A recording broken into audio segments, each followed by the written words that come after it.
Washington, U.S. President Donald Trump's words are getting more dishonest over time, the Star has found in the first detailed statistical analysis of his inaccurate statements in office. The analysis relies on some subjective judgments, which we'll explain in detail below. But it provides the most comprehensive picture yet available of what historians say is an unprecedented avalanche of serial lying. U.S. President Donald Trump responds to a reporter in Buckinghamshire, England on Friday. New Star study provides the most comprehensive picture yet available of what historians say is the president's unprecedented serial lying. Pablo Martinez Monsiváis, AP. Trump's dishonesty has been a central story of his presidency, a daily problem that has confounded members of Congress and foreign leaders, confused policy debates and made it difficult for many members of the American public to trust the commander-in-chief. We've tried to quantify the issue. Since Trump's inauguration speech on January 20, 2017, we've fact-checked every word Trump has spoken or tweeted since his inauguration speech on Jan. 20, 2017. Up until July 1, 2018, the end date for the analysis, we had counted 1,929 false claims. Readers wanted more than just this raw number. They asked us, for example, to explain why the number of false claims per week has increased since early 2017. Key question: is Trump just talking more, or are his words denser with dishonesty than they used to be? Article continued. Below. Thanks to never-before-released data, we can now offer an answer. It's a bit of both, but there's no doubt he's getting worse per word spoken.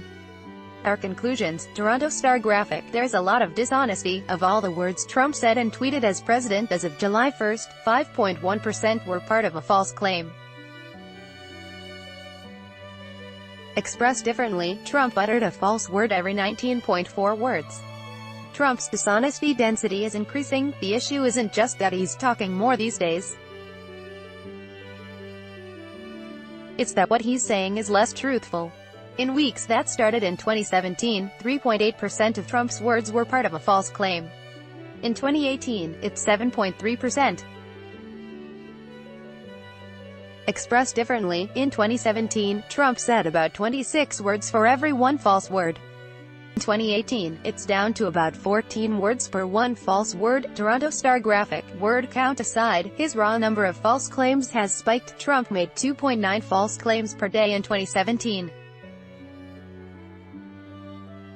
He's made 5.1 false claims per day in 2018. He is talking 20% more than he used to, though it's not the whole issue. Some of the 2018 increase in false claims is indeed happening because Trump is speaking more. Article continued. Below. The number of words Trump utters in a week varies widely depending on what happens to be on his schedule. It often jumps in weeks when he holds one of his hour-long campaign rallies, for example, but it is generally increasing over time. Trump has averaged 484 more public words per day in 2018 than he did in 2017 to 2,856 versus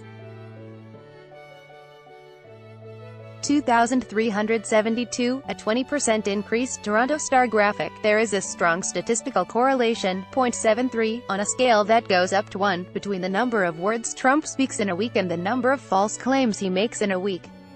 The correlation is getting stronger with time. It was 0.55 in 2017, 0.89 in 2018. So, when Trump spoke more in 2017, his number of false claims increased measurably but moderately. When he spoke more in 2018, his number of false claims increased more dramatically.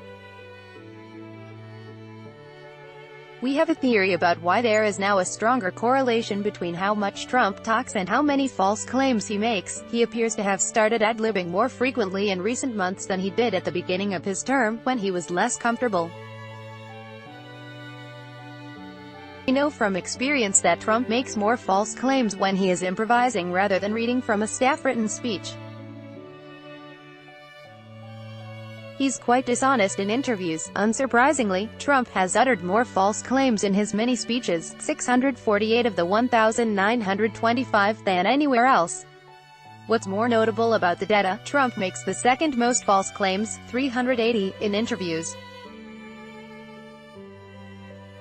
This is interesting because of how few interviews he gives. It depends on how you count, but it's under 60, and how friendly most of the interviewers are. According to presidential tracker Mark Knoller, a CBS reporter, Trump had given 26 interviews to Fox News since taking office as of mid-June. He'd given no more than 6 to any other outlet. So Trump is usually not being pressured into false claims because of tough questioning, he's just making them. How we did these calculations: basically, we weighed our own data on Trump's false claims against a new set of data on all of Trump's comments. A website, factba.se, tracks all of Trump's public comments, interviews, rally speeches, comments to reporters, and so on, as well as all of the tweets and retweets from his main Twitter account, @RealDonaldTrump. Factba.se provided us with its data on how many words Trump has uttered or retweeted in every week of his presidency. We can't guarantee Factba.se didn't miss some Trump comments here or there, so their count might be slightly off. But we independently verify that their tracking is very close to comprehensive.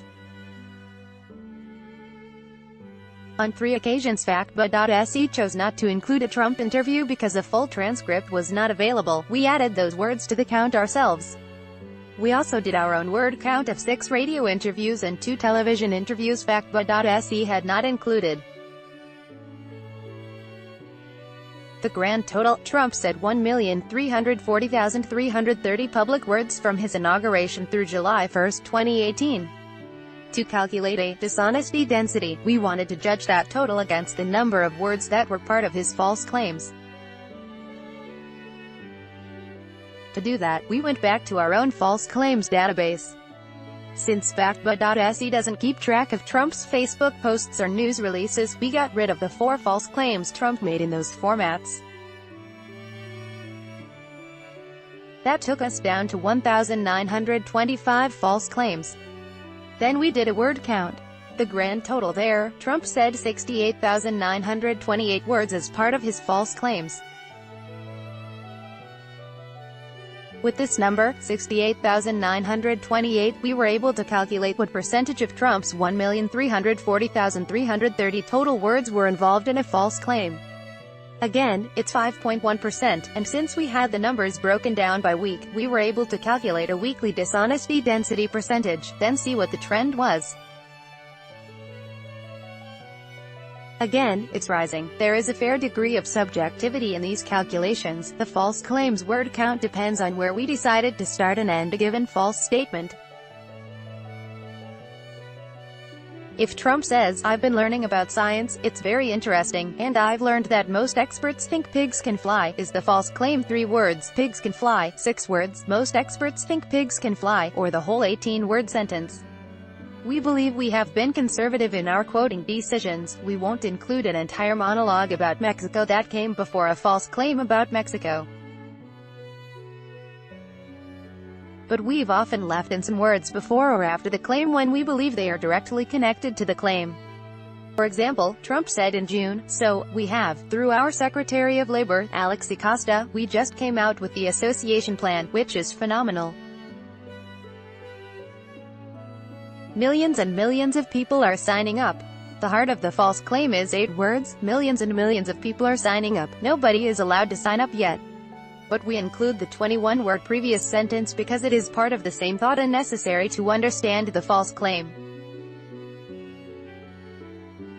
A different way of looking at it: in order to remove some of the subjectivity, we did an alternative calculation that ignores the number of words in each false claim. Those calculations showed the same trends. We weighed the number of total words, 1,340,330, which is objective, against the number of false claims, 1,925, rather than the number of words in these false claims. We found he had said 696 words per false claim. Then we looked at the trend here. By this measure, too, Trump had grown less truthful. He said 813 words per false claim in 2017. He dropped to about 561 truthful words per false claim in 2018. Toronto Star graphic: if Trump is a serial liar, why call them false claims, not lies? Click here for our detailed explanation. The short answer is that we can't be sure that each and every one was intentional. In some cases, he may have been confused or ignorant. What we know, objectively, is that he was not telling the truth.